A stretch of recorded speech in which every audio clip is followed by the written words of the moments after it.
Hello, what's up? It's the Dead End Road Show episode. I honestly have no idea. I didn't figure out where this is gonna fit in the continuity.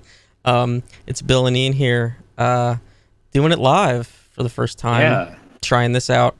I I spent an inordinate amount of time getting all the graphics ready, as I've been teasing on the main feed for, I don't know, like 2 months, right? It's been like 2 months. About that much, yeah. Yeah.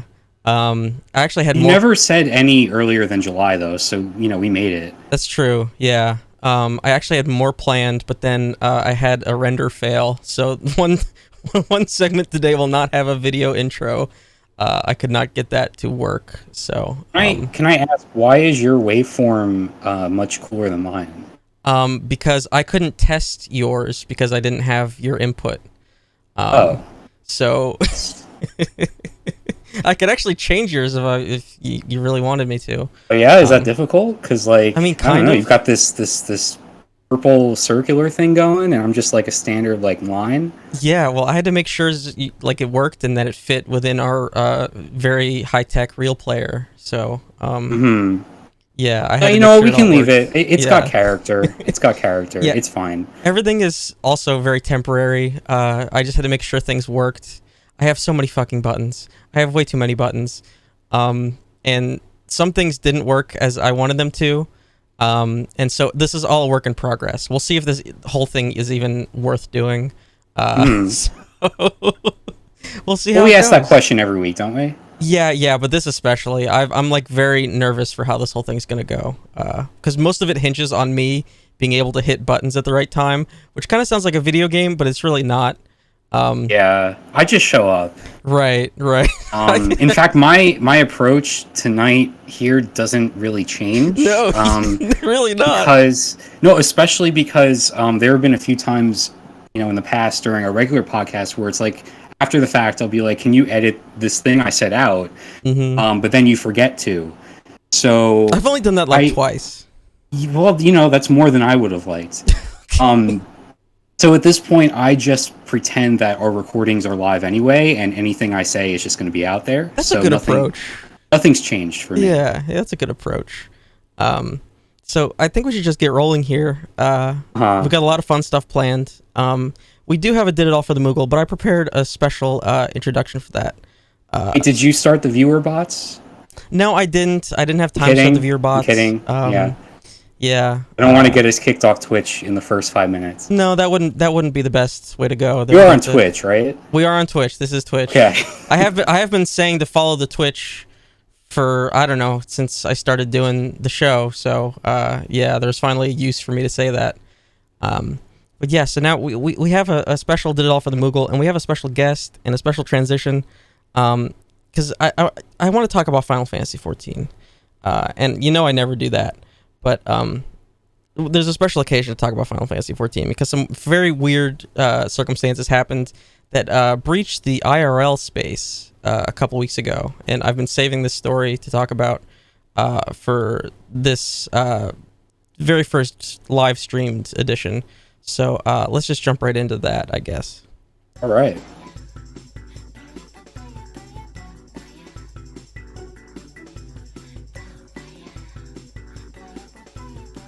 Oh, that's way longer than I thought it was.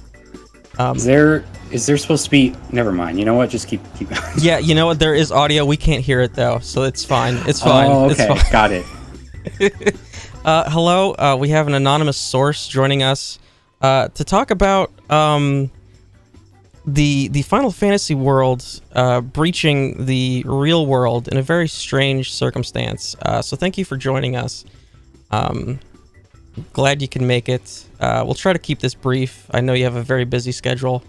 Yeah, thank you so much for having me. It's lovely to discuss this wonderful, bizarre topic with you all. Yeah, so basically what happened was a couple weeks ago, a Final Fantasy role-playing venue purchased a series of 4 billboards across Texas and California advertising a big party that they were going to be throwing in the game. And sort of all hell broke loose from there. It got pretty crazy.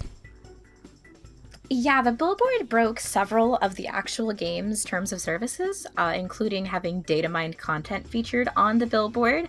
It also committed the cardinal sin of having absolutely horrendous graphic design. It was really ugly, yeah. They also, most importantly, used the game's trademarked content, like their logo, and then just said all rights reserved and thought they would get away scot-free with hat.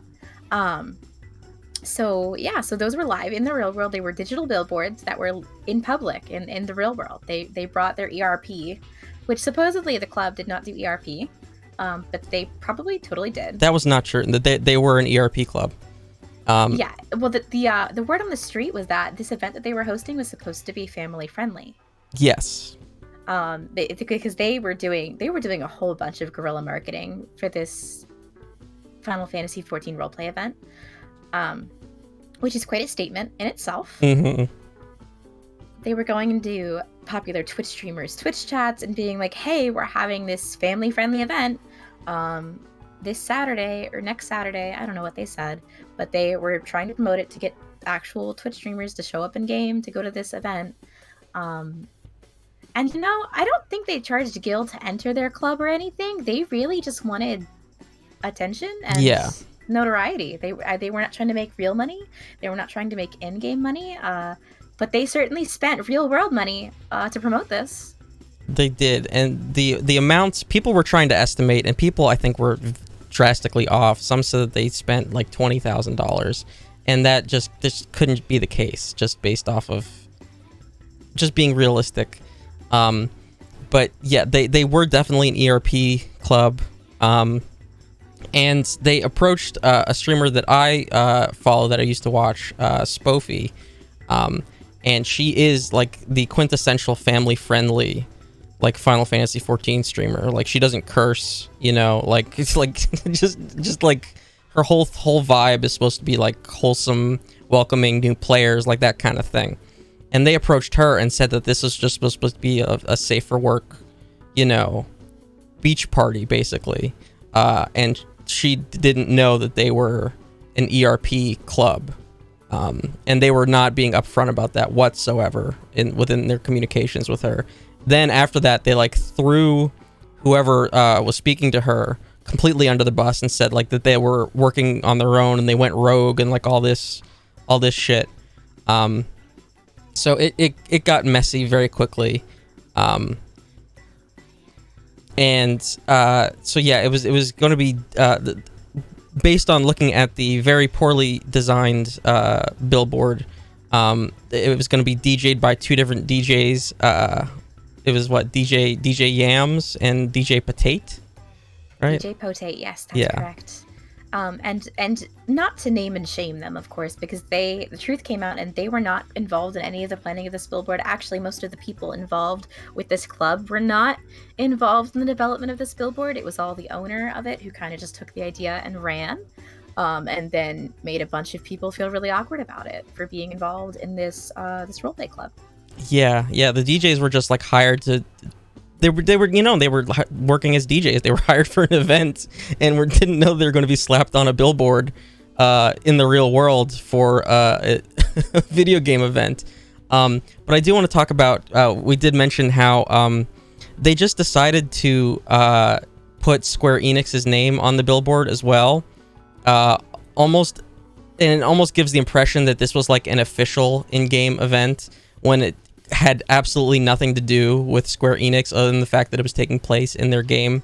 There's nothing official whatsoever about this. It was a completely player-run event. But they just decided to like put, like you said, all rights reserved Square Enix on the billboard, which is not how copyright or IP rights work whatsoever. And it quickly came out that there were some rumors swirling that one of the people in the billboard, because they were using data mined content in the screenshot that was used on the billboard, that they were banned, and that was quickly debunked. That was just another bunny girl, basically. Surprise, surprise. But yeah, it quickly just got out of control. Everybody was talking about this billboard fiasco.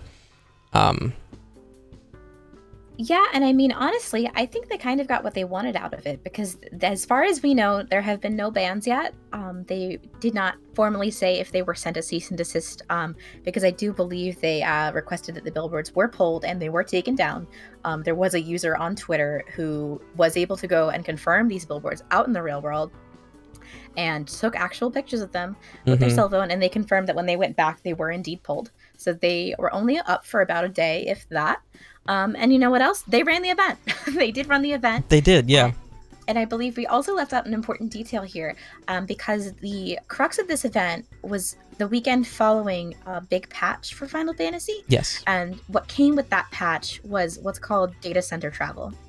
And that's essentially the servers in different countries across all of Final Fantasy, so that players in Japan previously had no way of playing with North American players unless they created a character on that specific data center.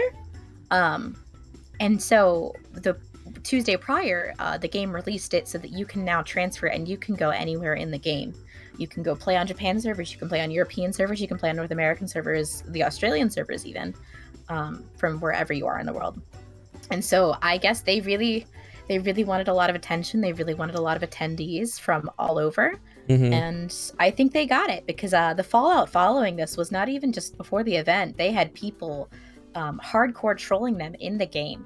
Yes, because we also neglected to mention that the billboard had their in-game address on it, because as I've talked about on the show before, the craziness of Final Fantasy XIV housing, where you basically have a physical address in the game that you go to, and that is your house, and it actually exists within the game, and it's your specific plot of land. It's literally called a plot of land, and so on the billboard was their address, and so it was everywhere. Their address was everywhere, and so immediately when that happened, data center travel is here. So literally anybody from the game can just show up at their door, and they did. Does it count as doxing if it's like in a video game? Well, they dox themselves, like I guess intentionally. But Square Enix is very anti-harassment. Right. So like if you show up at somebody's house and are like, incessantly bothering them, you can be reported for harassment. People were just like literally at their door doing the old Habbo Hotel pools closed meme from, God, I don't even know how old that is, 15 years ago at least. People were using mounts like that have cannons, and just like blasting cannons at their door. Like it doesn't actually do any damage, but it's just like emotes, Yeah, it was very reminiscent of, if you're familiar with how RuneScape players riot changes they don't like, they take their dwarf cannons and they set up in Falador, and it was very reminiscent of that. Yeah. Do you think we could get some dwarf cannons over to the people who are protesting outside of Brett Kavanaugh's house? It might be more effective. Yeah. You know what? I think what you should really do is, I think if you don't have an account, you should get one already. Final Fantasy XIV is a great game with a wonderful, expansive free trial with no limits on gameplay up through the second expansion, Heavensward. I do recommend it. I have a referral code if you would like one. But what you should do is you should organize a virtual protest of his house in-game, and you should rent out a real-life billboard to promote this event. Because as we have seen, there are clearly no consequences for doing so. Apparently not, and so the party happened. It sort of broke data center travel, especially for that day. I think it was last Saturday, and so this was on the Balmung server, and it took like an hour to get into the world, which after the expansion launch login issues really hasn't been a thing since. And so I did watch some clips of the party, and you couldn't see like 5 people in front of you. Like they just wouldn't load. There were so many people at this party. So they got what they wanted, really. They got a lot of people, they got a lot of attention, and now it's a meme. So expect to see a follow-up party maybe next year. Make this like an annual thing. It might be. Yeah, because there's one thing that Final Fantasy 14 players love doing, and it's running a meme into the ground. So, yeah, this is a pretty good bet. Our anonymous source here, do you have any final thoughts on the billboard fiasco? I don't think so. I would just like to say that it's not. This is both a reflection of how this game is, and it also isn't. In defense of the game that I absolutely adore and also hate passionately. Please play this game. It is indeed a great game. Just don't make a character on Balmung, because that is the known RP server. And so if that's not your thing, stay away. Because that's the kind of stuff they get up to.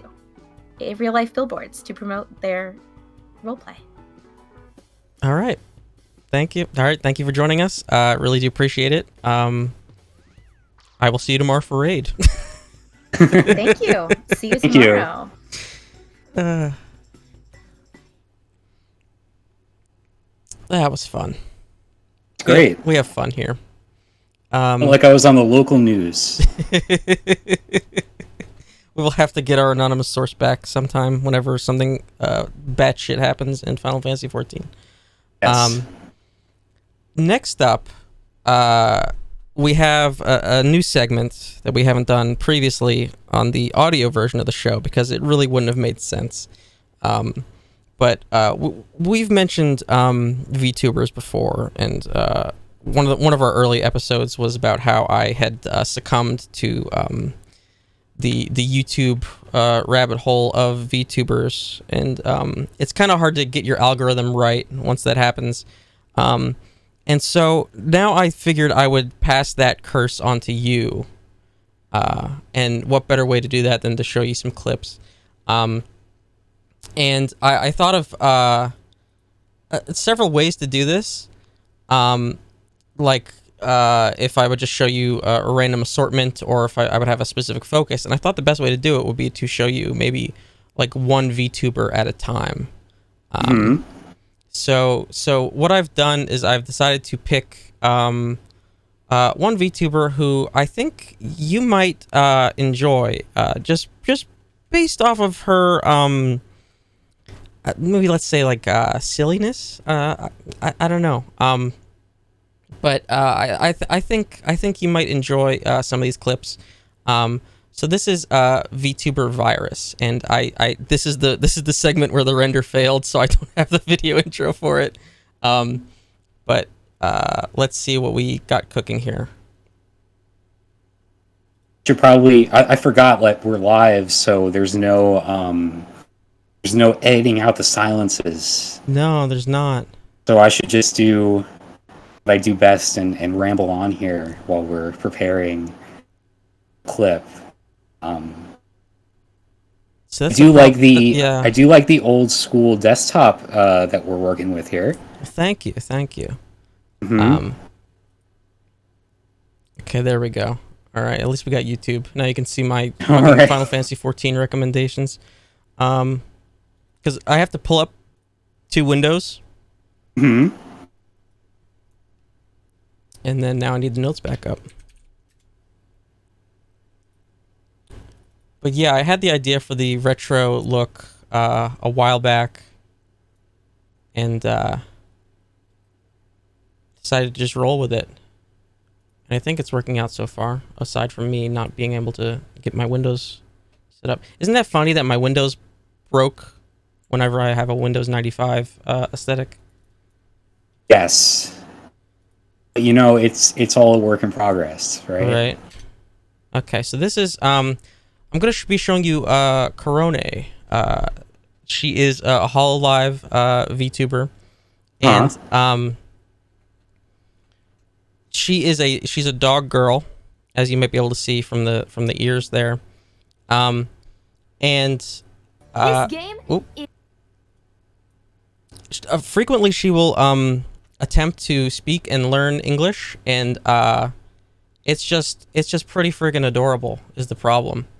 And Just one question before we before we begin here.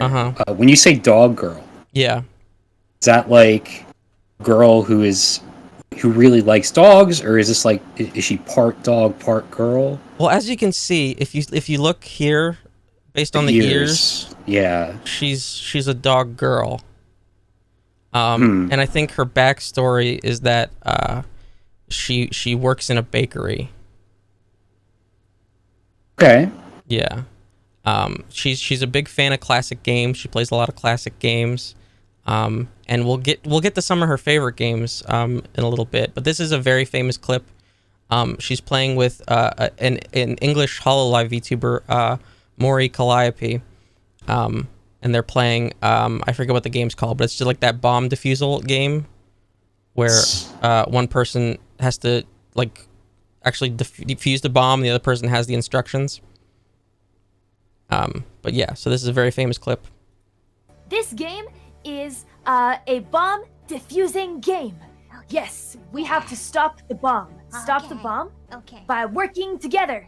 Okay, yes. Together. Yes, together, work together. Yes, and first, I will speak in English. English, okay. Simple English, simple English for Korone senpai. Yeah. Yes. Yeah. And senpai will defuse the bomb. Yay, stop the bomb. Okay, stop bomb. Yeah. Okay. I'm die. Thank you forever. What? So yeah. Yeah. Was not anticipating a good outcome. No. When bombs are involved, usually not. She has a tendency to laugh at like basically anything. And so that's what a lot of her clips focus on. Right, right. I don't remember what. Oh yeah, this is just a compilation of her speaking English, which I enjoy quite a bit. We won't watch the whole thing, but. Thank you guys. Thank you for coming. Thank you. Get out of here. Next, I am Justice. Pierre Corner Noise. No, 3 brothers. I am Volkswagen. Love on the base. Love on the base. Woo! Love on the base. Party party. Let's go party party. Yay! Come on, baby, kiss me. Kiss me. Kiss me, Mario. Come on. No? Kiss me. Kiss me, Mario. Have confidence. No confidence. I am Mercedes-Benz. God damn. Bye bye, Kone. 俺寝る. Don't sleep. Don't sleep. Okay. Don't sleep. Okay. You must not sleep. You must not sleep. Okay. Yeah, she will frequently tell her viewers that they're not allowed to sleep while watching her. See, I thought maybe she was talking about her character she was playing, and sleeping meant like, dying in game. No. She was talking to a viewer. Yeah. Okay. They're not allowed to sleep while they watch her. They have to stay up and watch her. Is a big sticking point for her. Oh, right, because like on Twitch, you'll see people who are like, okay, I'm going to bed, see you, everybody, that type of thing. Yep. Yeah, she doesn't like that. They have to stay up and watch her.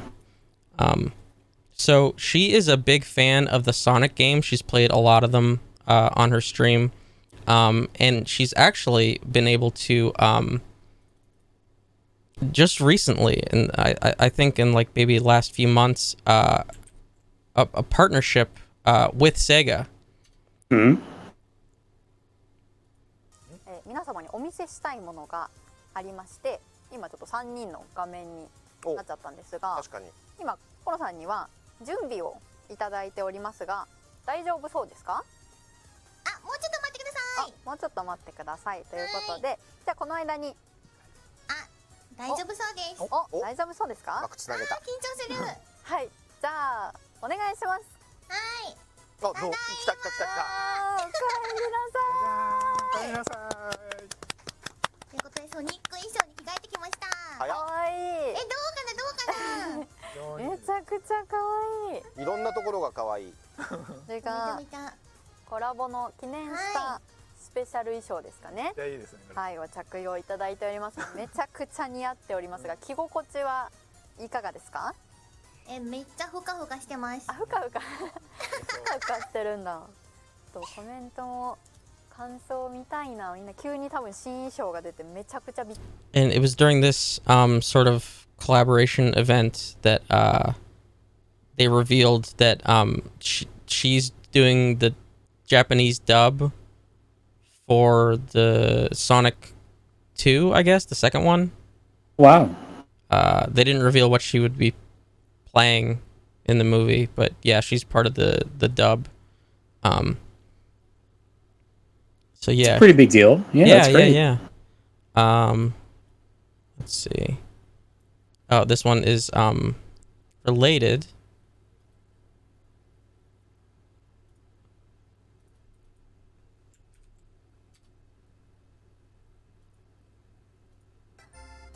黄色バージョンはちょっと待っとってな。黄色バージョンね。あ、ちょっと待って。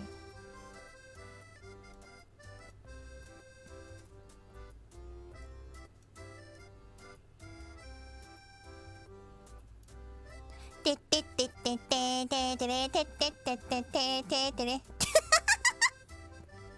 ねえよおーじゃねえんだよおーじゃないのよないのよ So you can go supersonic. You see?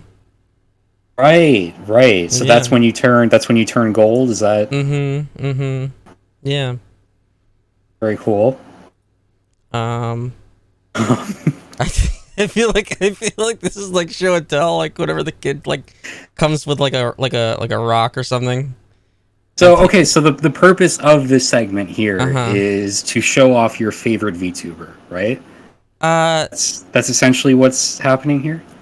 No, I wouldn't say that. I feel like this is sort of what happened. Like I'm giving you A visual, a recreation of the algorithm huh? and how it works. Wait, the algorithm knows that you like Sonic. No, I'm just Is that saying part this of is what would happen, right? You get one Corona clip. Like I would get her English shit, right? Her speaking English, and so I watched one of her speaking in English clips, and it's like, oh, Right. so then it just gives me the rest of her stuff. Then you're in. Then you're stuck. Yeah, I mean that's how algorithms typically Right. go. Right. So that's what I'm recreating for you here. You should see my Instagram account that I just used to like follow like famous people, right?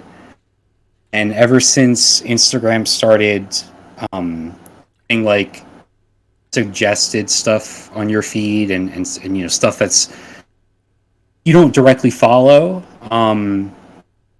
So what happened was they for whatever reason I got like a video of a hedgehog, right? Mm-hmm. Which I'm a fan. It's one of my favorite animals. Are you just bringing this up because of Sonic? No, I didn't even put that together. That's a pretty funny coincidence. No, the point was that I guess I lingered on this video for a while, or I clicked on it or something. So now basically, if you look at my Instagram feed, it's like Phoebe Bridgers, then Hedgehog video, then like NBC News, then Hedgehog video. So it's just like it's completely ridiculous. But yeah, it'll happen quickly. Okay, I just have a couple more. Huh? Okay. Because I know you're thriving here. I know you're really enjoying this. She's a big fan of Doom. The video game franchise. Yeah. Okay. Oh. あ、本当だ。やいやいやいやいやい。わおわおわおわおわお。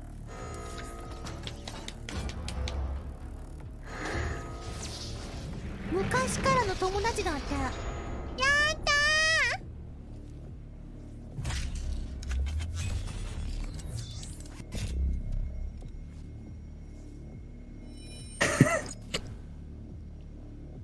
T。使いたい。使いたい。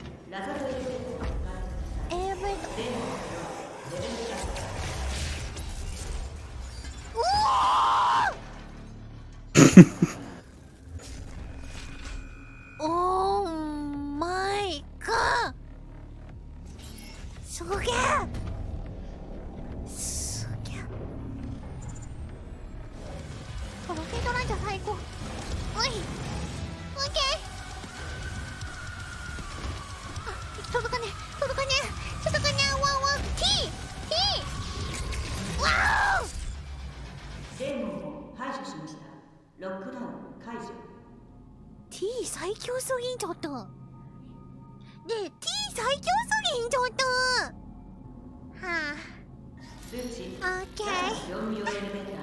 ナイス BFG。Thank you。BFG BFG。I mean, what's great about a clip like that is that it just transcends any language barrier. You know, like you get it.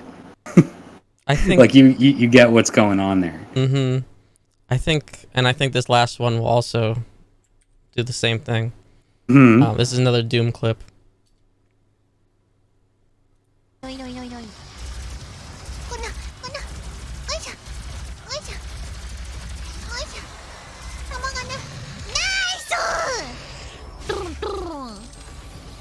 Okay. まだいる。まだいそうだけど。いるね。レイヤー。ワオワオワオワオワオ。チェーンソー気持ちいい。チェーンソー I love you。チェーンソーチェーンソーチェーンソーチェーンソーチェーンソーチェーンソーチェーンソーチェーンソーチェーンソーチェーンソーチェーンソーチェーンソーワンワンチェーンソー気持ちいい。 Yeah, I mean, it's classic, right? You have the ultra-violent video game paired with the adorable anime voice, and it's great. Yeah, it's what's better than that?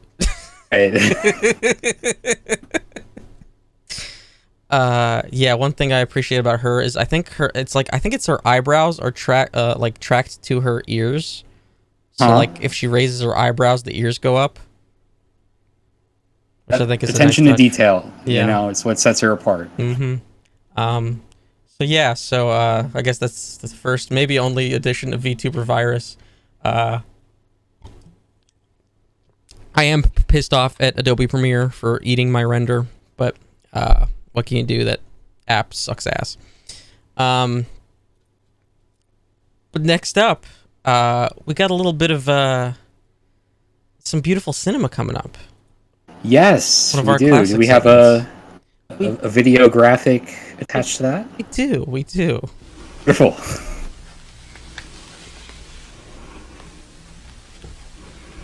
That's beautiful cinema. Fantastic. Yes. And again, you would normally be able to hear that, but right. Wait, so is it just us two that can't hear it, or it's just us that can't hear it? It goes to the stream. Oh, okay, gotcha. I was gonna bore you with some films that I've seen recently, but you mentioned in the notes that you have watched The Northman, so I think we could just talk about that a little bit.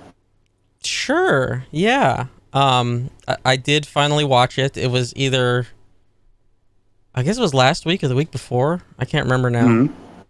But yeah. I finally sat down to watch it. That was pretty damn good, wasn't it? Yes, it was.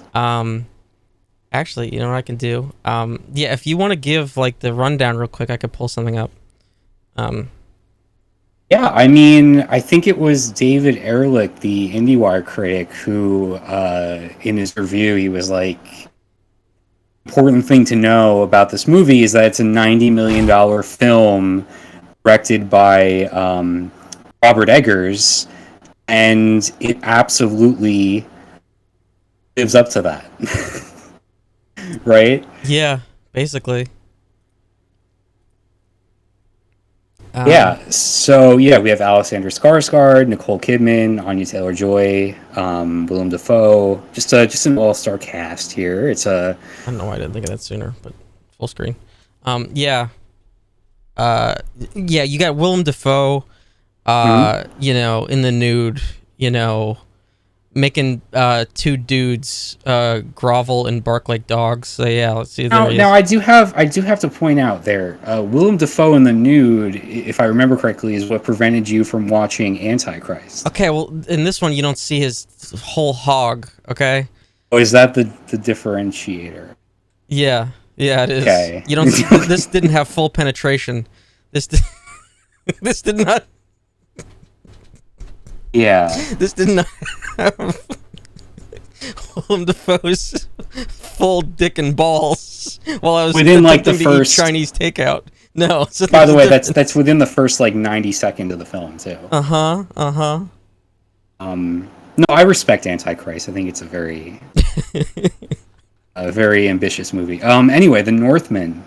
Yeah, so what did you think of this? You liked it, right? Yeah, I liked it a lot. And it's obviously going to be a little different than what we understand to be like the like, you know, fable of Amleth, you know, but like you're gonna if you're making an adaptation for 2022, it's fine. You can do whatever the hell you want with it.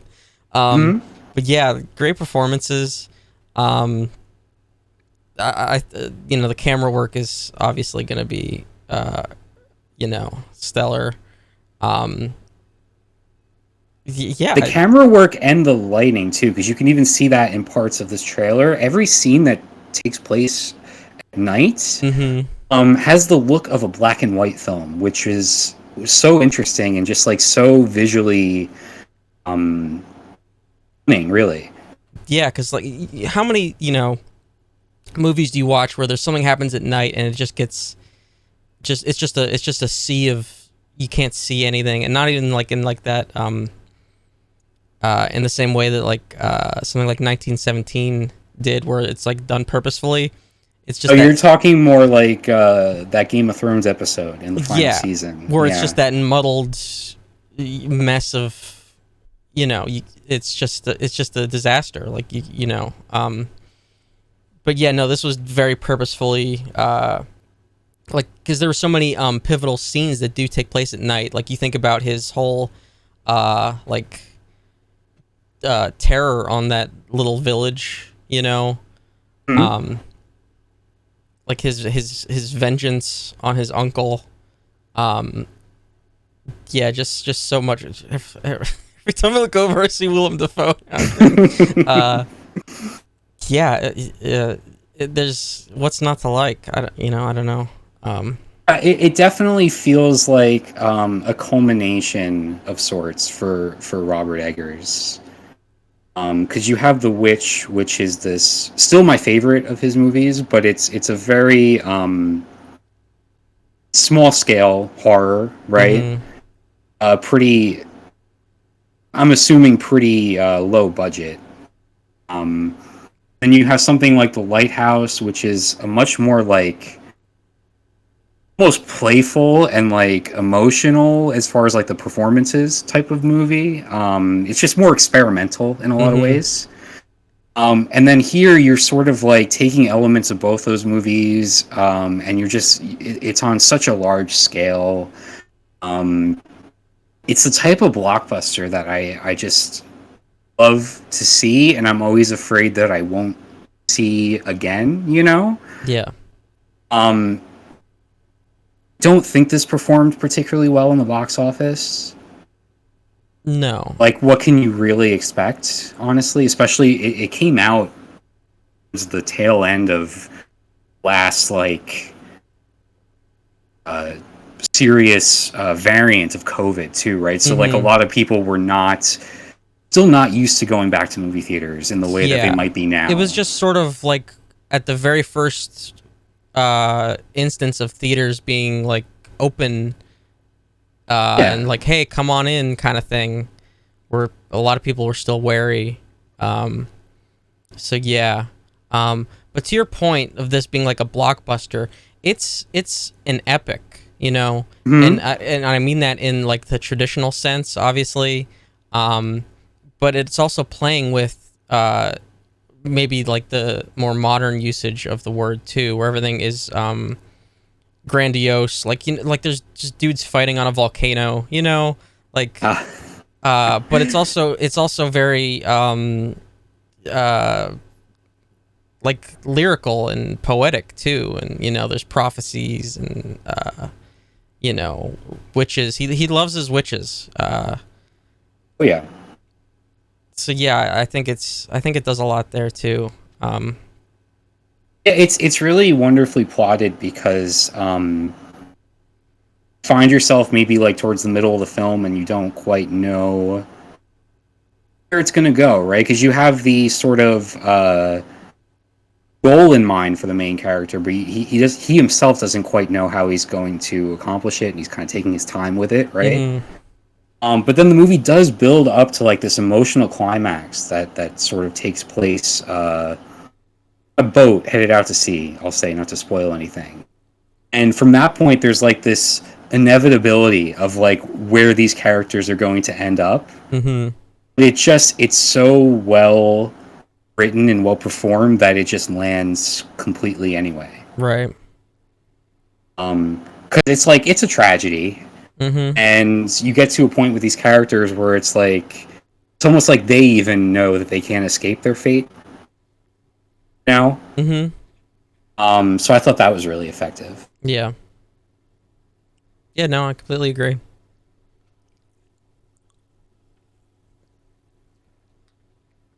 Yeah, it had been like a month since I seen it. I actually forgot to cancel my Peacock subscription. Of course, sure, yeah. Because this movie ended up streaming on Peacock for whatever reason. But yeah, I can't wait to see what he does next. One of the most interesting filmmakers that we have right now. Definitely. If we want to continue on with next week, discussing a film, Everything Everywhere All at Once is finally out on VOD, and it's one that I have wanted to see for a number of months now. I'm sure you've heard about it, right? Yeah. I had downloaded it about the same time I downloaded The Northman, but I haven't watched it yet. So I have never seen, like, on social media, so many people watch this film and then like declare it as the greatest thing they've ever seen. Like the reception has just been incredible, so I've been really excited to watch it. I thought we could maybe watch it and talk about it next week. Yeah, that sounds good. Great. Okay, cool.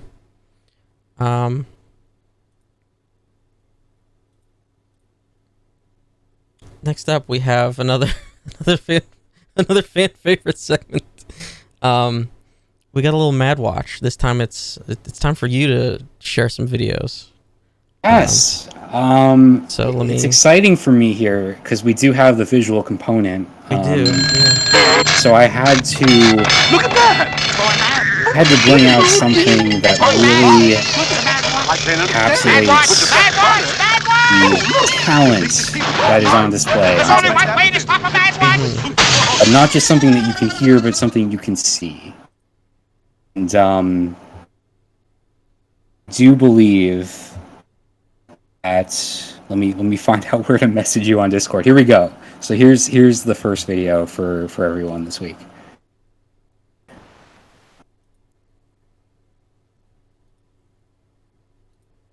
Okay. Now the question is will TikTok play nicely with my Windows 98? Whoops. Okay. All right. Hold on. I just looked over what the video actually was. Hold on. I'm lost in the OBS. Okay.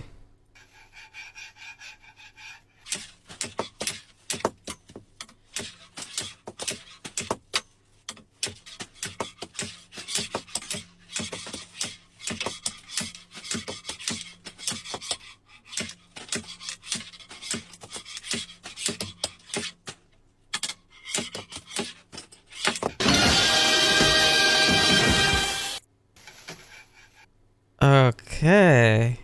Did you want, in case anybody is listening to the audio version, did you want to maybe describe? Yeah. What you're seeing? Yeah. So we got a gentleman here. Breasts bared to the world. I was concerned about TOS, but I think we're okay. I think we're okay.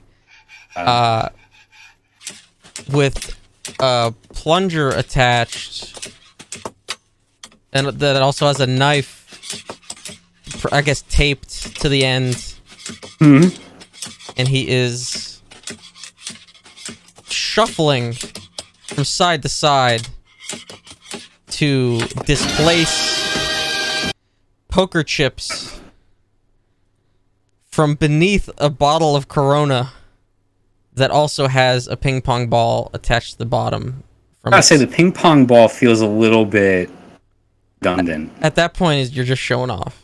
Yeah, and I mean, this person's page, like, he has so many of these. See, this is what I've come to realize about internet content in general, and I think TikTok is just like black tar heroin, like the black tar heroin version of this, where if you do one thing and it turns out to be popular for whatever reason, you're stuck doing that thing forever. Yes. Mm-hmm. As minute and as specific as that thing might be. Yeah. Like, whatever the fuck this is. So now it's this impressive, is... at least. But now this is this dude's life. True. Like, I thought about this. I was like, okay, so there's people that are still playing RuneScape, and now I'm again one of them. But there are people that never stopped playing a point-and-click browser game from 2003. And they continued to make content about it for all those fucking years. Because it worked once, and they're stuck doing it. And so, like, that is just all TikTok is one thing worked once, and then you're stuck doing it. And it kind of makes me a little sad. I mean... Anyway, what's the next one? I think this guy has carved out a pretty cool niche, if you ask me, so... Yeah, he's gonna need to invest in, what is it, like Ben Gay, like the cream? Oh yeah, big time. You can see the redness as he takes the plunger suction off. Anyway, the next one is interesting. It's involves a pregnancy reveal. Okay. Oh, like the gender reveal? Not a gender reveal, but just a positive pregnancy test, and this person wants to come up with a creative way to share the news with their partner. And so I'll just send this to you here. Mm-hmm.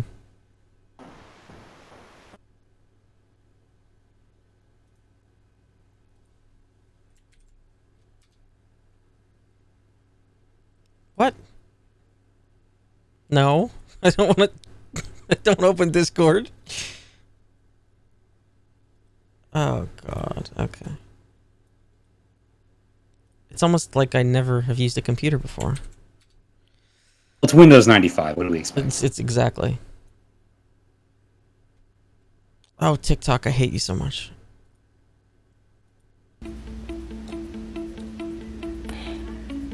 Why is she putting that in a glass? She pissed on that. Ew, yeah. She pissed on that.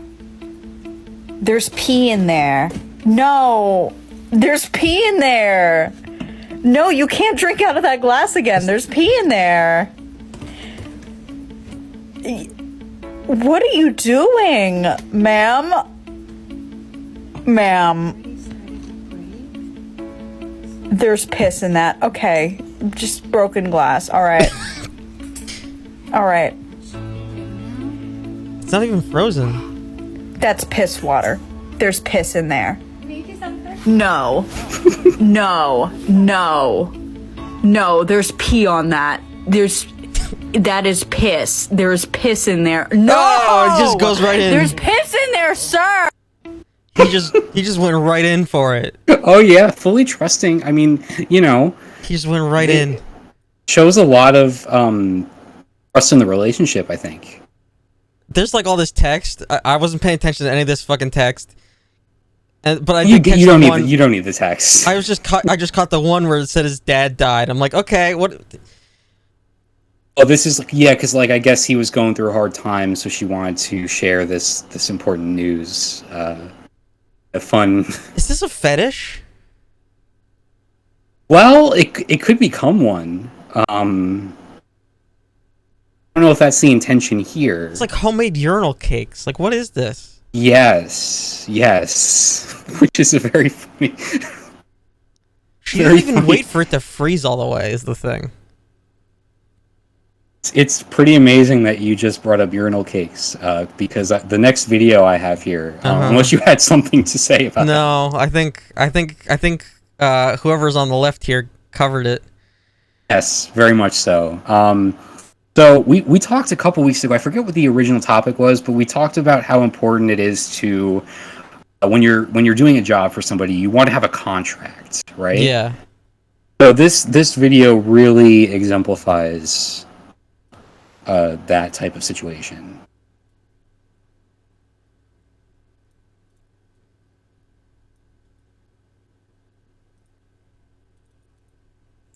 Right next to the Tyson chicken. Toilet cake. Okay. Sensing a theme. Toilet. Yeah. It's actually a cake that I was asked to make to prove that I could make a super realistic toilet. And in return, I was going to get hired to make this cake for a very big video and get paid a lot of money.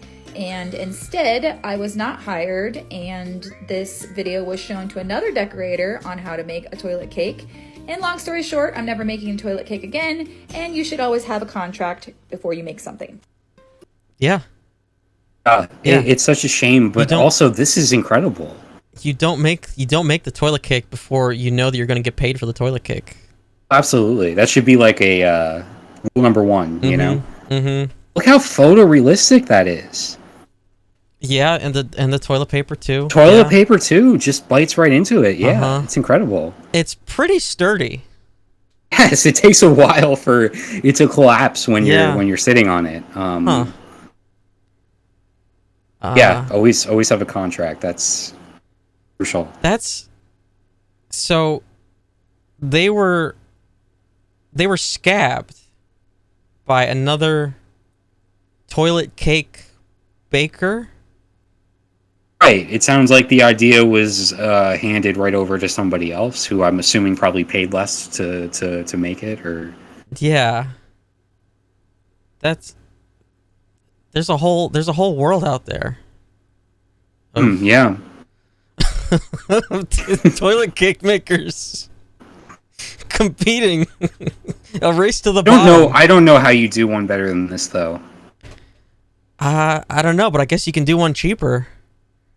It has me questioning, is that plunger over in the corner, is that part of the cake? You know, is it edible? I think Netflix has a whole program. Oh, shoot. Where you can find out. Okay, we're going to quickly move on. I saw one of these. I had asked you in your short stint, having trouble speaking here, on TikTok, whether you saw any of those like Midwest emo type parody videos, and I thought this was a good example here. Mm-hmm.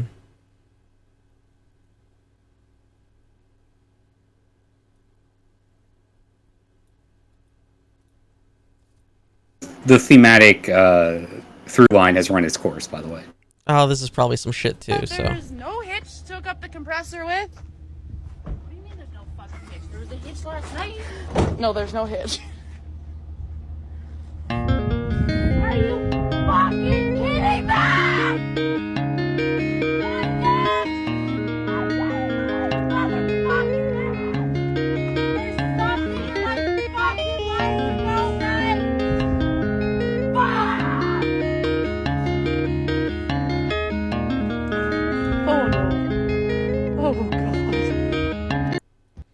This will never get old for me. Those are so good. The thing is that you gotta send it through a filter so it sounds like a voicemail. It's true, yeah. That's how you really do it. Yeah. Oh, it's like some like touche amour type stuff. Mm-hmm. I doubt that's how you pronounce that band's name, but you know what I mean. I always thought it rhymed, like, so it was touche amore, you know? That sounds right. Yeah. Have you ever heard Weezer on a cat piano? How much is this gonna hurt my psyche? I thought this is like a cool way to sort of skate around copyright infringement. Oh, uh-huh. I think this is just gonna sound like Weezer. Like current day. Actual current Weezer. day Weezer. Hmm. Because as we all know, Weezer is a Weezer cover band. I should make that into a shirt, actually. Sure, it exists.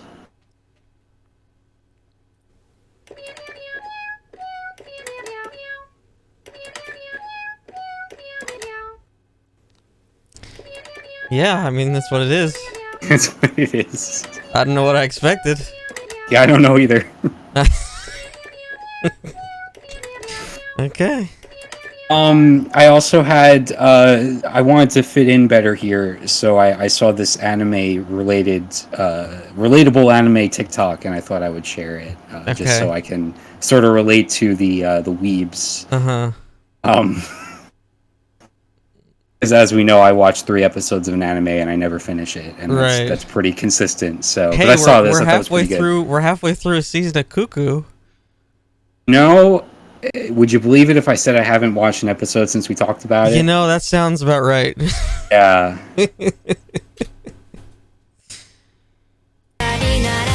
Oh, God.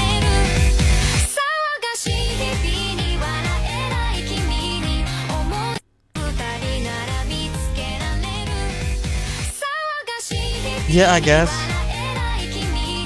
The problem is that, like, I don't watch shows where like this happens. I just watch shows where like. Okay, but you get it though. No, I like, do. I do. No, but the thing is, where I watch a show where like the outro would have fit like anywhere in the show, like where they could just do that the whole time.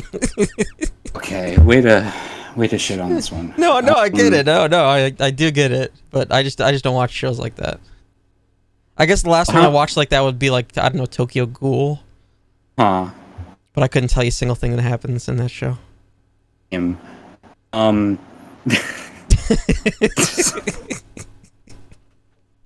much do you know about fashion? Take a guess. Probably enough to have something to say about this next video. Okay. This is from some college, I think, over in the UK. It's part of their fashion presentation. Mm-hmm. It definitely caught my eye as it came onto my For You page.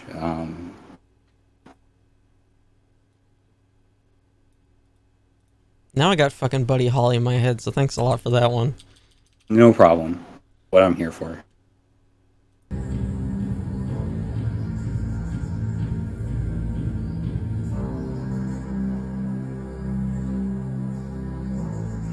What the fuck is going on here? Is this like Dark Souls cosplay? Could be. They're trying not to laugh. They're trying not to laugh. This poor fucker got the short end of the stick. Is it finished? Oh. Like, is this whatever this is supposed to be? Is it done? This looks like the runway. This looks like the main event here. So I would assume that what you see is the final product. Don't know if this like very intense music was actually part of the show, or if that's like added onto the video. Whoa.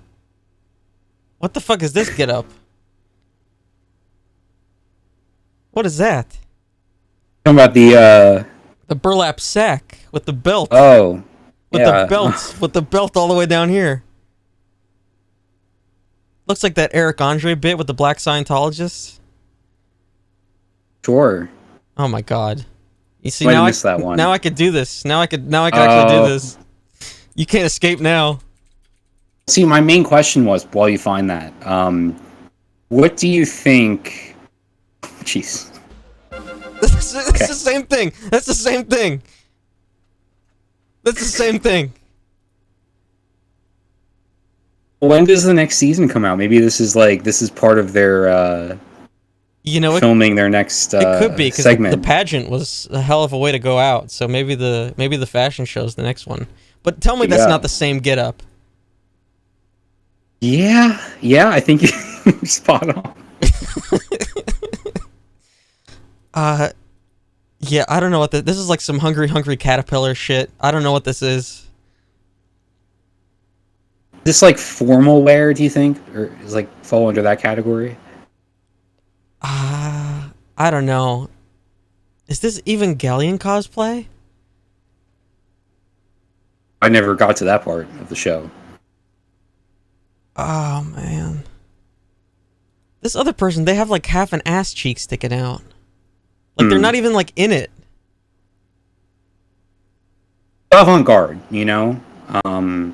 Uh-huh. So let's say you get this and you need two friends, you know?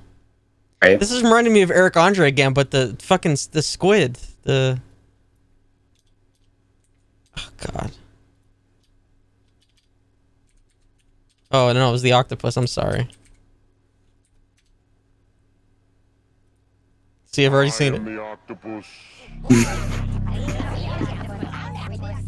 It's the same thing. It's the same thing. You know, Eric Andre show is as good a place as any to get inspiration for your fashion designs. Look at this poor son of a bitch.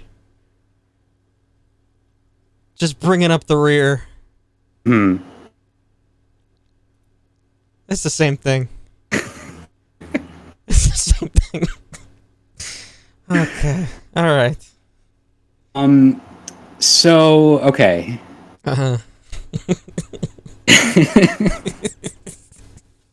Wanted to get your take on this one here. This has to do with, I guess, like dating etiquette. Okay. Which, of course, is a topic that's been discussed.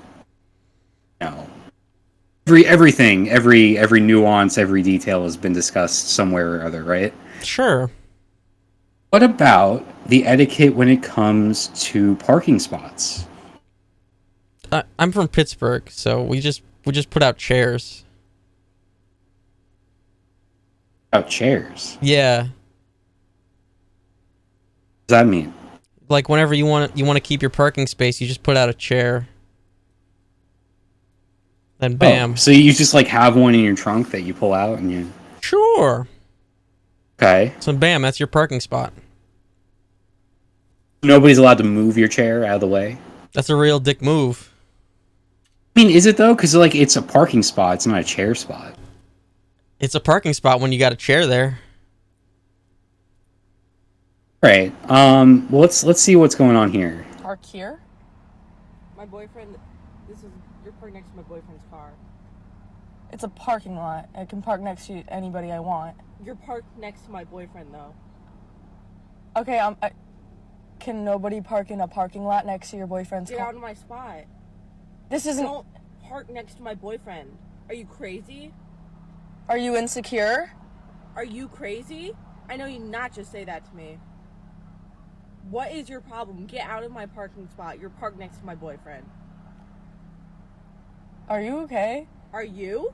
Why did you park here? Oh my god. So this has got to be high school, right? Well, that would make sense, wouldn't it? This has got to be high school. Like you're like a senior, so you have the parking privileges, and it's a very limited. There's a limited amount of spots, right? You have teachers parking there, and this has got to be high school. Yeah, either high school or drugs, one of the two. Yeah, there ain't no way you're pulling up to a Target and freaking out like this. come on. Like, yeah, no, this has got to be high school. I've seen so many ridiculous encounters on TikTok that I have to question whether this was staged or not, but I do feel like this is probably a real thing. Yeah.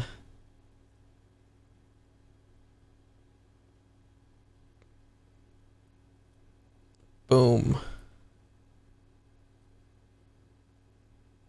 That's too small. I can't read that. Oh. It says staged or not, whatever, still hilarious. Oh, there you go. Yeah, see, it's like people are catching on. And then it says there's another parking lot video content on her profile. So, like I said, once you find one thing that works once, you are stuck. I feel like this is a very tough one to keep going. You I mean, how many variations of parking lot confrontations can you have? You are stuck. Hasn't the Cartnark already covered that territory? The what? Cartnark. Cartnark? Skippity, you know what I'm talking about. You've seen... Are you having a stroke? Oh, it's you've seen the Cartnark videos. That's pretty popular stuff. Cartnark? Yeah, you should watch... Is that like Nardwar? No, it's not. What are you saying? If you go on YouTube and search Cartnark, you'd know what I'm talking about. It's just this guy who, it's in the description, you know, he goes around narking on people who leave their shopping carts. Cartnark. Yeah. 376,000 subscribers. Okay, so maybe that's not as popular as I thought. That's a lot for whatever the fuck this is supposed to be. Or... I can't even say it. Sideshow slob. Alright, Narcoteers, this is the problem with people who park at the outer rim like this fella's doing. And see, they're very tempted, even though the cart returner's right here.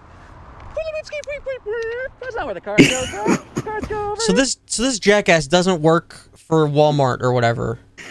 No, he just shows up. He shows up, yeah. Oh, this sucks so hard. I mean, there's a charm to it, I think. This sucks. So he's just harassing random people in a parking lot? You can look at it that way. No, this sucks ass. Honestly, he's gotten himself into some really...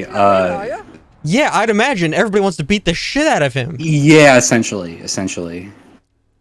Oh, this sucks. Big ol' lazy bones. How you doing, ma'am? Yeah, fuck you. Oh, what a lazy bones. He took the time to put the sunshade on his and get him rubber bags. He's getting.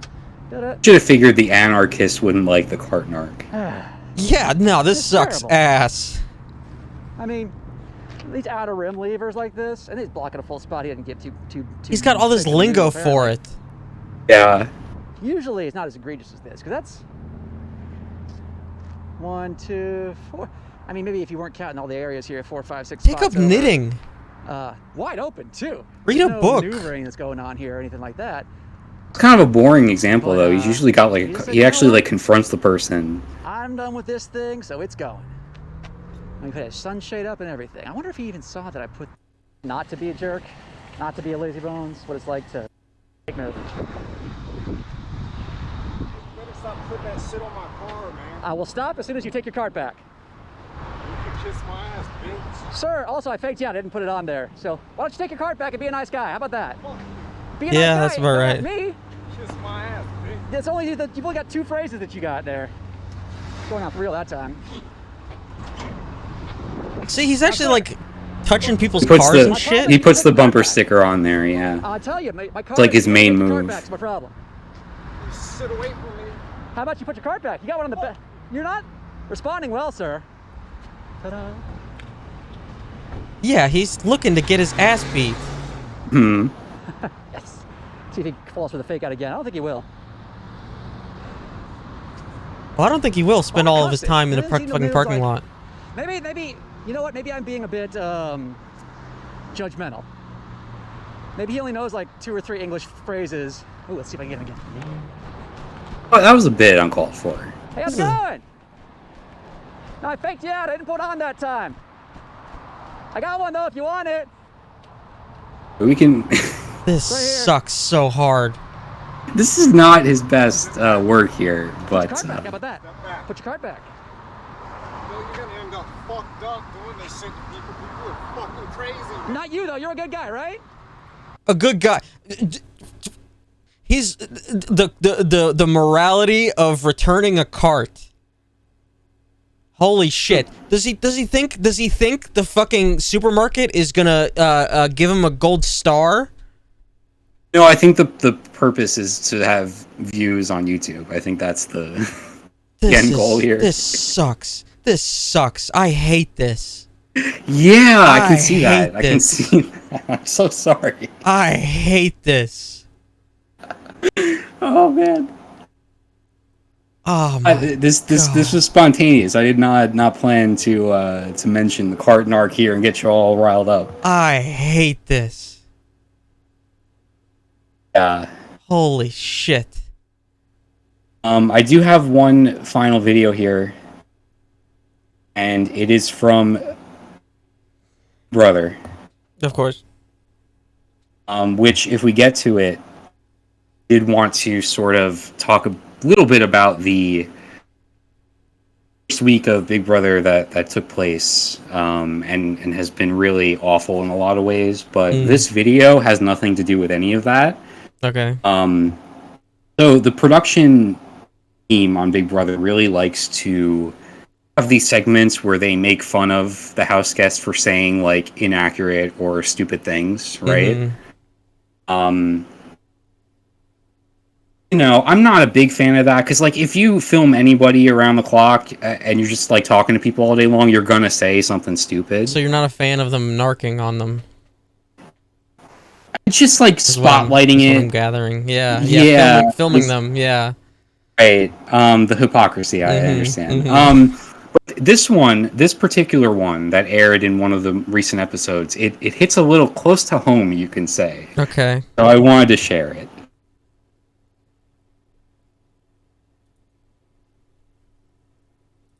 Dilbert guy, he's turned into a crazed right-wing wacko. I know that much. In the last few years, yeah. Well, in the wake of a bunch of shootings and terrible events happening, he's either admitted or I don't know what this is, but he's admitted that he either let his stepson kill himself or he killed his stepson. There's no transition here. There's no transition here. What do you mean in terms of like a graphic? In terms of anything, in terms of tone, in terms of, yeah,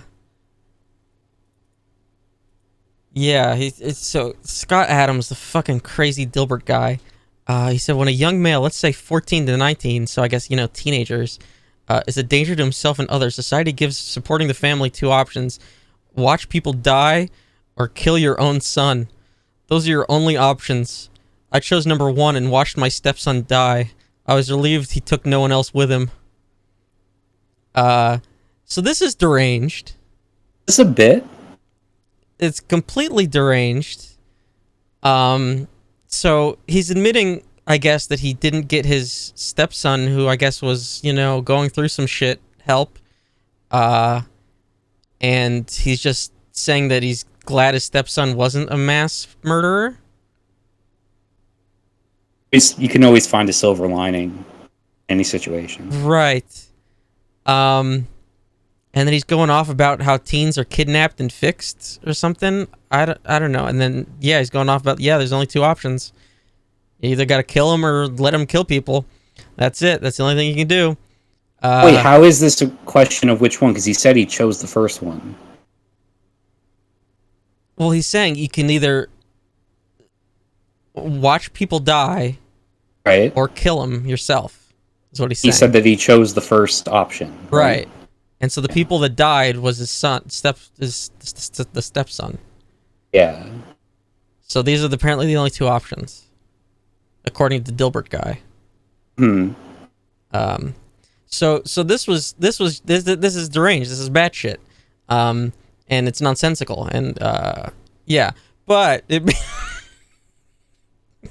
it made me think of this. I don't know if you remember this, but it made me think of this weird Dilbert video from I don't know, 15 years ago.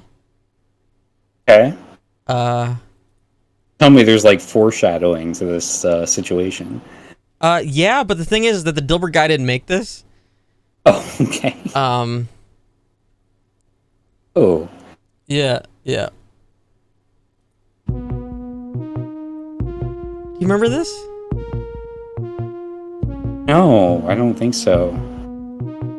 I also really pray that nobody like tunes into this exact moment. You don't remember this?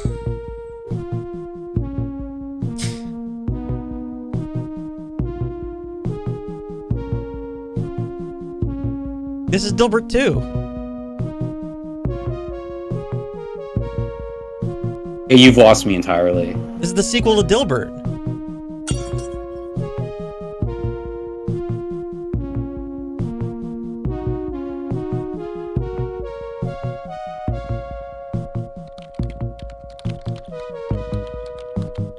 You have to remember this.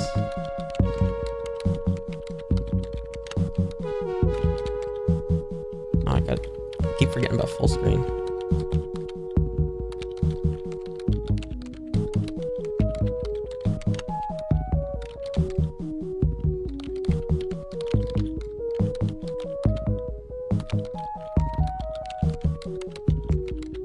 I'm gonna watch the full thing, by the way.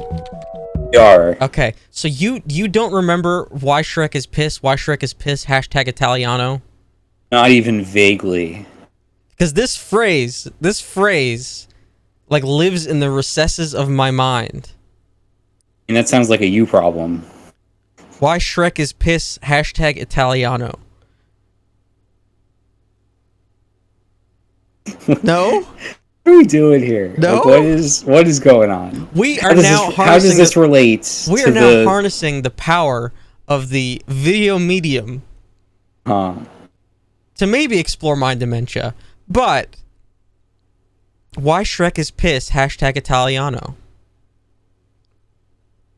Just trying to find the through line here as it relates to. It's just because you're saying that like the real Dilbert guy is making like unhinged, nonsensical tweets. Is that? Oh yeah, he's fucking crazy. Okay. We're continuing. I told you we're watching the whole thing. We need to talk. From now on, I need you to wear this.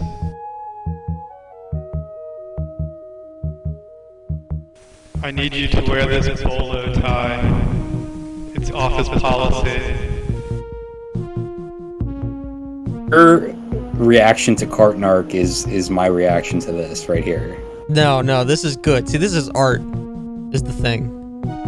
Welcome to the watering hole. You come here to wet your whistle? I came here to wet something else, motherfucker. Okay, I don't know if I want to be associated with what's happening here. That sport with the pigskin.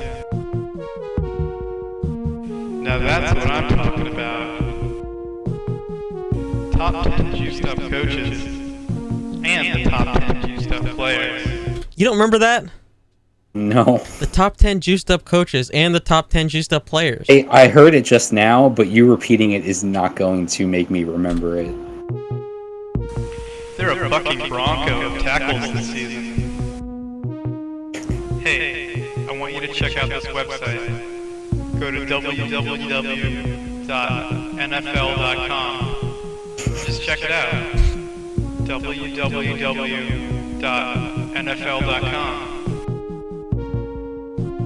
Football? Did you say football? Cleveland Browns, Buffalo Bills, Seattle Seahawks, Carolina Panthers, Cincinnati Bengals. Wait a minute. Why is this even familiar? See? I'm activating you like a sleeper cell. The hut. Why is that? I feel like I've seen that before. Check it out. www.nfl.com. We watched this in high school. What do you mean? Just like Make it sound like a teacher rolled out the TV and put this on. Whenever we were in high school. Yes. One of us found it and shared it with the other one. Okay. I don't remember it was probably you. Probably. I have to place a bet. Yeah. Tampa Bay Buccaneers, Jacksonville Jaguars, Miami Dolphins, Washington Redskins, Arizona Cardinals, Houston Texans.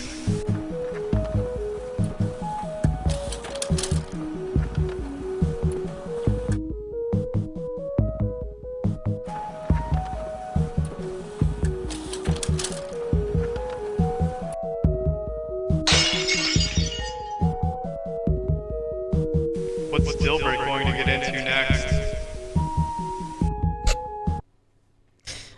Yeah, we can't watch the third part because he goes on a shooting spree. Yeah, that's okay. Yeah. So you remember? The HUD is bringing back some sort of. It's in there. It's in there. It's in there somewhere. Why Shrek is pissed? Hashtag Italiano. Right. Okay, fine. I'm the crazy one. Fine. All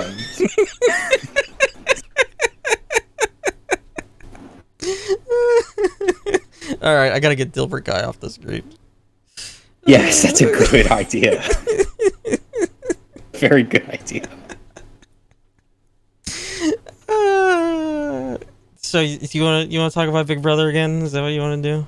I mean, I kind of do, because it's like, you know, it consumes my. Sure. It consumes me while it's going on. So. Yeah. Big Brother season 24 of this reality television show started about a week ago. Feels like 3 months, but it's only been a week. And that's just how I live. Sure, yeah. And you know, there's been problematic stuff on the show in the past. And no, I always feel like I'm gonna end up turning on some of the house guests at some point in the season for, you know, something they say or do or whatever.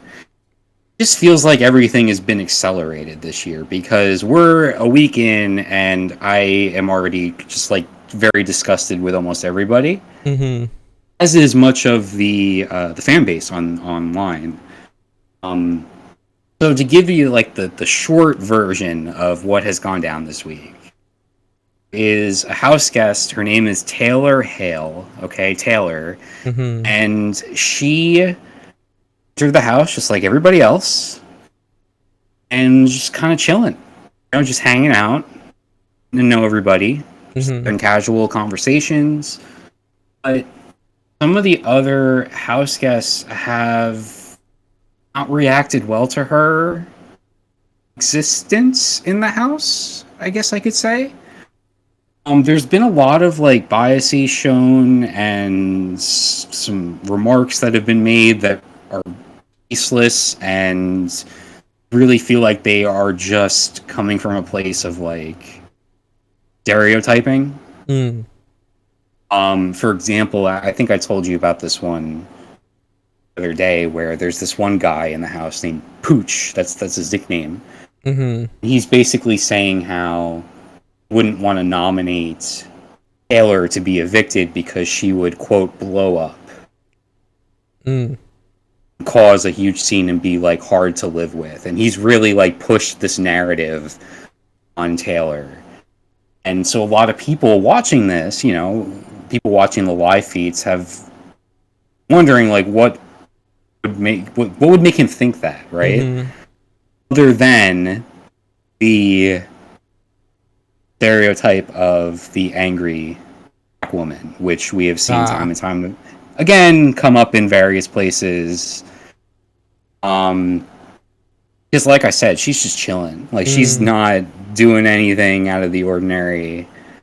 So yeah, so a lot of the women in the house, they start this alliance, and they're very like, pro girls, right? We want the girls to succeed. We want the girls to win. But this is on like day 2 of the season, so they've just all met each other, and so like I think like 6 out of the 8 girls are in a room, and they're like, we need to start this alliance, but you're not going to include Taylor because they just, for whatever reason, don't like her. And this escalates. One of the main incidents this week was, so Taylor is trying to come up with a way to sort of like the ice with the women in the house, because they've been giving her like the cold shoulder, like right off the bat, right? She's entered this house and she's being like ignored essentially by a lot of the women.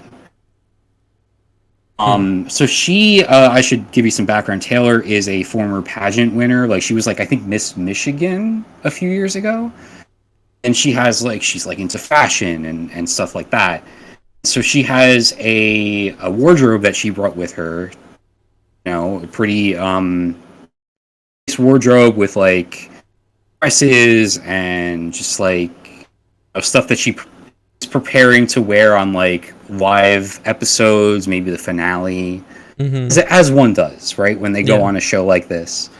So she is like, basically says to the women, she's like, okay, my closet, my wardrobe is like open season, like anybody can wear what they want, just like let me know ahead of time, it's fine.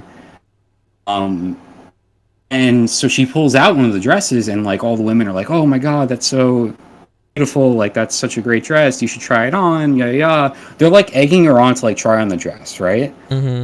She does it, like she's like hesitant because she doesn't want to appear like she's like showing off or whatever, but she does it, she goes along with them, and the women are like, oh man, that looks so good on you, you're so beautiful, you need to like go out into the living room and show everybody else in the house, like do like a little runway type thing. It's like, oh, you think that's a good idea? Again, like you don't want to do it like in the Big Brother house, you don't want to do something that like moves people the wrong way. So she's hesitant. But they're like, yeah, like they keep encouraging her to do it. So she does it. She like does like a little like walk around the house. It's cool. Everybody's like cheering her on. It's a nice little moment, right? Like 5 minutes later, that all ends, and the women are in a room talking about how full of herself she is. Okay. how like audacity of her to talk about what she's going to wear to the finale, like she's going to make it to the finale. Like they're saying all of this stuff, like they weren't just the ones that encouraged her to do this like very, very benign act, right? Like it really, honestly, if you look back to past seasons, people do this every single season. There's nothing to do in the house, right? So you just like make up stuff, like you make up games, you do like fashion shows with whatever people have lying around. It's a thing. So that word starts spreading. That in combination with the pooch thing, where it's like now Taylor has this like stereotype thrown on her, how she's like, if anybody like nominates her, she's gonna like throw a fit. All of a sudden you have a house that is like alienated her completely.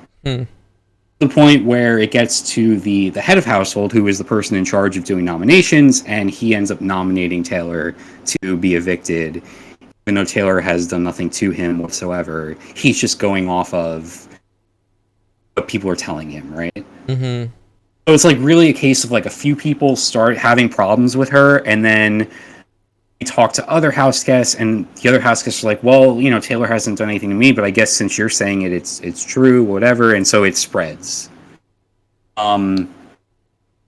People online are upset because like there are like racist, I guess, undertones to this whole thing. Not even just racism, but like, as other people have brought out, like colorism too, because some of the other women in the house are are black, and so the people like making the counterpoint, like how can it be racist if other black women are also saying this stuff about Taylor? Well, it's like, okay, but Taylor has darker skin. Oh, okay. So there is like a sense of colorism happening in the house. It's a mess. It feels awful to watch. I can't imagine what it feels like to be Taylor and like stuck inside that house and not having any idea what you have done to rub people the wrong way. The answer is nothing. Right. But like nobody will outright talk to her about it, right? They only talk behind her back. So that's been rough. That's been really rough. Julie Chen Moonves, the host, the everybody's longtime favorite host. Yes, everybody's favorite. Did a bit of a press tour. So she was interviewed by her sources. There's a variety story that I pulled from here. Julie Chen is not the fan favorite right now. I know you were saying that sarcastically, but she's especially not the fan favorite because she, rather than acknowledge what Taylor has been going through, has decided to come to the defense of everybody in the house but Taylor. So I'll do a quote here from Julie. She says, "Microaggressions are real and they happen. I don't think most people, when they are committing it, are even aware of what they're doing. I think that the live feeds is easy to say, it's easy to pass judgment." She says, "I think what we need to do is ask ourselves, who am I, who is anyone, to judge somebody else?"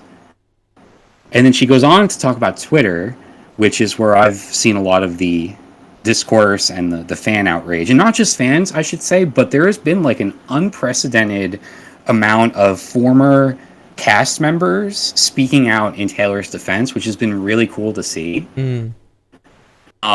Just a bunch of people affiliated with the show. Even a current producer on the show has spoken out about the treatment of Taylor in the house. But Julie goes on to say, "What I think has been a little bit surprising is how Twitter and the internet has exploded in really jumping on someone, which I never like. I don't think any of us are in any position to judge any other human being. So I would say, let's all take a pause. Let's try not to judge. Please leave the judging to the judge, Father God." Oh my. Okay. Yeah, Julie over the past few years has gone through somewhat of a religious awakening of sorts, and it has really seeped into her role as host of Big Brother. She's made a number of comments in recent seasons related to like prayer and God. I remember last year there was a house guest named Claire, and she is an atheist. Yet Julie, during one of the live shows, she was trying to praise Claire, and she called Claire a child of God. Sure. Yeah. On the show. That's fun. That's fun. It's very fun. Yeah. Yeah. So yeah, people really didn't like Julie's take here. I think a big part of it, and not to like make excuses for Julie Chen. She really pulled out the only God can judge me. She really did. Wow. That's for a reality show where the whole point is being having judged. People on camera and being judged and voting to evict people based on those judgments. Isn't there a whole like mechanic of the game where a select group of people are called the jury?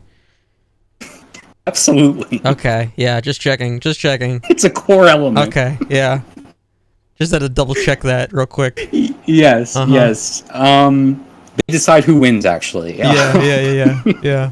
Yeah, so I think part of this is just her whole, thing with Jesus. And then part of it, too, is that she does not know what's going on in the house. She simply watches the final edits of the show, if that, to be honest. Maybe she just reads, like, a transcript. Yeah. They give her whatever 10 minutes of information she needs to know. Right. And then the teleprompter does the rest. Yes, which leads me to another point, which has really annoyed people and has been an ongoing issue with Big Brother. But when it comes to situations like this, it's really glaring, which is the television broadcast itself and the way that they portray events in the house inaccurately. So, the producers are cutting down the stuff from the live feeds into 3 1-hour episodes a week, right? Mm-hmm. And they're also trying to make it make sense in a very easy to consume narrative. And so in a case like this, they did not convey to the early CBS viewer audience, aka the majority of people who follow the show, because not everybody's insane like I am and follow like the moment by moment live feeds. Sure. Anyway, so the episode really did not convey the treatment of Taylor. They didn't paint Taylor in a negative light, but they also made it seem like a misunderstanding, right? Like Taylor tried to give somebody a heads up that somebody else was talking about them, and that word got around, and then it was just like a big misunderstanding, and everybody thinks Taylor's a liar. But really, none of that stuff is the reason that people don't like her. It really does come down to these biases that people had from the moment she walked in the door, and that really just come from like internal issues with the people saying them, right? Because like it had this has nothing to do with Taylor. It's about people's own biases. Right. But none of that comes through on the show, which I didn't expect it to, but it's still disappointing. To add to this, and I won't get into this too much, but there was additional drama in that one of the instigators of the Taylor hate was this woman named Paloma. And Paloma has been a very active basher of Taylor, and also just one of the most active like game players. Like she's doing a lot of scheming in the first few days. And there's a noticeable shift in Paloma's behavior at about like day 4 or 5 inside the house. And she was acting in a very concerning way. Like a lot of the house guests were like visibly and vocally like worried about her. And you could see on the live feeds too that she's acting in a way that resembles like mania. And she's talking about how she's sleep deprived, getting like 2 hours of sleep a night. It's a very, very high intensity, high stress situation and environment that you're in, right, being on the show. And it's resulted in, and obviously I'm not a doctor, nobody's a doctor, but it's just resulted in this behavior that's concerning. Like she will, for example, she started talking about like how everybody in the house is like living in a simulation. Oh, okay. And how she also feels like she's just in a dream and she needs to wake up. And how she has hacked the game of Big Brother and she's already won and she wants to split all the money with everybody. But also she goes to her closest allies and is like begging them to vote her out of the house. She starts saying that she's like the Buddha. Oh, and she doesn't want to talk about the game whatsoever because she's like Zen and she's like the Buddha and she's checked out. Yeah. Brings up the metaverse at one point. Sure, yeah. She's speaking very quickly, very stream of consciousness, very coherent at times. It's concerning, right? So we do learn eventually that the live feed's cut and she has left the house and the show gives like personal reasons as the explanation. Yeah. Well, I mean, however, I guess it's not wrong, but it's not wrong. However, I'm concerned about the episode that is going to explain the situation to that casual audience, because it's like, how do you respect someone's mental health and also explaining? I just don't know if they have the nuance to do that, right? Something tells me they don't. First time in a while, I was surprised because the episode aired last night, and basically what they showed was they cut all of the basically the stuff I just talked about, and they focused on how she's exhausted, how she's not sleeping, how she's stressed out, just not acting like herself. and that's essentially it. So they did, I think, the best job they could have there in letting Paloma have, like, privacy in her exit, right? I suppose. Obviously that stuff was still in the live feeds, but, like, I guess that's a different... back whenever I watched it, so we're talking, I don't know, over a decade ago. Yeah, just about, yeah. There was somebody, I couldn't tell you who. They had, like, diabetic shock or something. Huh? And they had to be taken out of the house. Okay. And they just showed the whole fucking thing. The episode? Oh, yeah. They showed the whole thing. Interesting. Well, I remember going all the way back to season 2 of the show. This is like 2001. This dude named Justin, and I'll never forget it. He, early on, threatens one of the house guests with a knife. He's like, in like a very like disturbing like way with like, well, I mean, how is it not disturbing, right? Sure. But like, it's like with like sexual connotations. So he's like, good. Yeah, it's really bad. It's like harassment, it's threatening, and they just aired that whole thing on the episode. So yeah, different time for sure.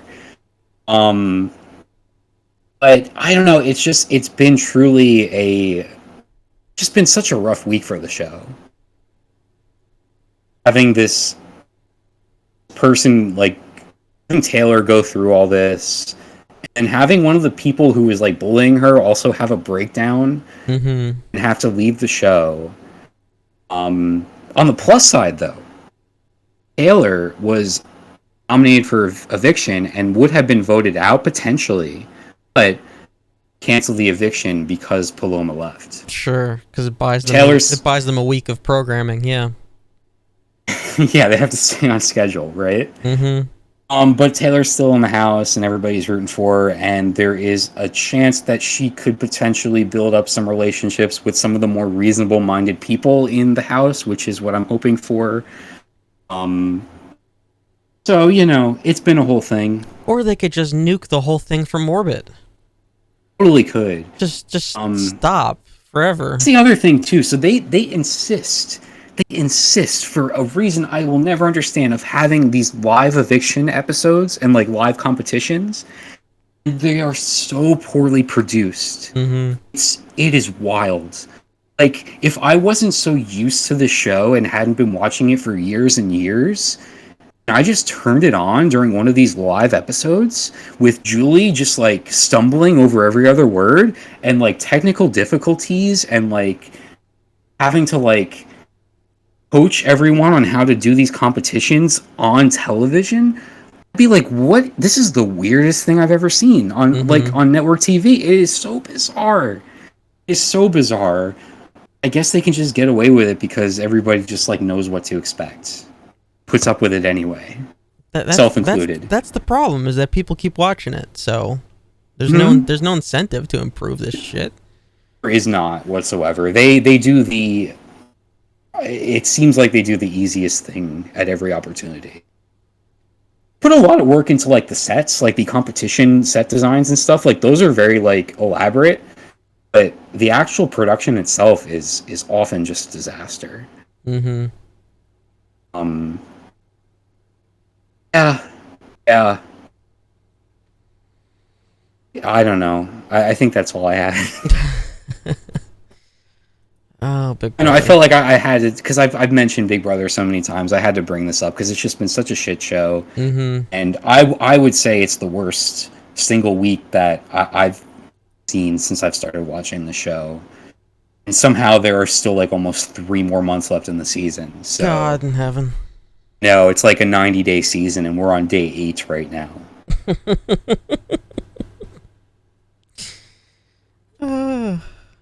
Yeah, go Taylor.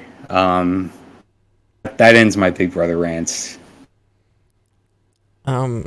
We are closing in on our infamous 2-hour mark. Yes. So, there been like, have you kept an eye on the viewer? Has there been a single viewer? There has been, yeah. But I try not to watch it too much, otherwise I'll probably go even crazier than I am. Sure. Yeah. So what do you think about our first little live stream foray here? You're asking me? Yeah. I'm curious how you found it. Or was it think we literally should just transition back to audio? Yeah, you think? It's like you didn't like any of my TikToks, and the Dilbert thing was just nonsensical. It's like, what are we even doing here? You know? Okay, so the part of the problem might have been that I was too busy preparing the technical side of everything. No, I should say I'm kidding, because I am impressed by the effort that this took here. I really have no area to stand on, because I just show up and do these, and you did all the graphics and everything. So I think it turned out well. I enjoyed it. Okay, yeah. Aside from Dilbert. Sure, fine. You're gonna be like falling asleep tonight, and then just remember the whole thing. Cleveland Browns. Yeah. Seattle Seahawks. Tampa Bay Buccaneers. There's a lot of NFC teams. Anyway. Jesus. So what do you think? Should we do maybe one of these streams a month, and then have the rest be our usual bullshit audio version? That sounds reasonable. Okay. Let's try. That's a good idea. Yeah, let's go with that plan for now and see what happens. So I'll put the video archive up on the YouTube. Just do a search for DeadEndRoad TV if you didn't miss, or if you missed the live airing of this. Although I guess you'd probably be watching on YouTube. I don't know, man. And then I'll have a nice, concise, edited version up on the audio feeds. I don't know how I'll do the numbering. If I'll just keep the number sequentially, or I'll branch them out into live versions. We'll see. I feel like that just gets confusing. I know, but everything we do is convoluted, so... What's another... doesn't mean you have to make what's it even layer? more so. Okay, if there's an opportunity to simplify it. Guess so. Yeah. So then, yeah, I guess that'll be how it works. You could have it could be episode 62, but after whatever you title it with, you could have in parentheses live or something. Sure, yeah, like a Fall Out Boy song title. That'd be... There we go. Yeah. Yeah. I think that'll work out. Okay. I didn't a better waveform too. I can give you a better waveform. All right. Now that we could actually at some point do webcams, because I feel like that's kind of essential when it comes to a visual stream. Yeah, probably. We got to get you on a friggin' Windows machine first. Good point. That's a good point. But yeah, I can give you a nice waveform now that I know that yours works. It'll be an evolving process. And even upgrade to Windows XP at some point. Maybe. Yeah, it'll evolve. We'll add some things. Yeah, I think it'll be fun. I didn't write all my bullshit usual business, so on the Twitch you can see all the links and shit to follow me everywhere. What was going on at the bottom of the show notes? Oh yeah, that was the code in order to get our anonymous source to show up on stream. Okay. I told you I went a little overboard. But it worked. I got it to work. So yes. Yeah. That was the highlight of the episode, by the way. I'm glad we led with that. And then it was all downhill. All downhill. Yeah, I think that's probably gonna do it for us. We did a stream. Yeah. It finally happened. So I guess we will... Ninja. Yeah, exactly. Or XQC. Yeah. You doing right now? Probably nothing as exciting as this. Yeah, I know. So yeah, I guess we will see you. You see that with the 2 eyeballs, the visual component, in a month. All right. Right. It's definitely more awkward leaving a stream than it is ending a recording. A little bit. But, yeah. All right. See you next time.